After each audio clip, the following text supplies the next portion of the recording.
सूबाई वजीर सईद गनी ने 4 जून को मॉडल कॉलोनी से टावर तक सिंध पीपल्स बस सर्विस का आजमाइशी सफ़र किया था और अब 21 जून को बाज़ाब्ता इफ्तिताही तकरीब के बाद ये बसें सड़कों पर आ जाएंगी।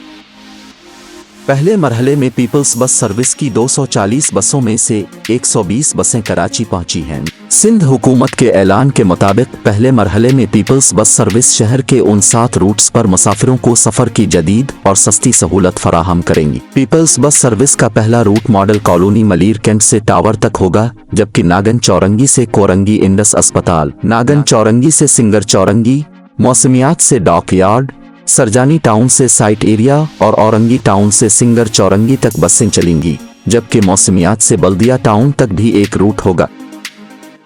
इफ्तिताह के मौके पर पहली बस मॉडल कॉलोनी से टावर तक चलाई। बस मॉडल कॉलोनी से टावर तक चलाई जाएगी। इन जदीद बसों में बैक वक्त 80 अफराद सफ़र कर सकते हैं। इत्तिलात सूबाई वजीर इत्तिलात, ट्रांसपोर्ट और मास ट्रांजिट शर्जील इनाम मेमन ने कहा कि पाकिस्तान पीपल्स पार्टी की सिंध हुकूमत का कराची के शहरियों से किया गया वादा पूरा होने जा रहा है।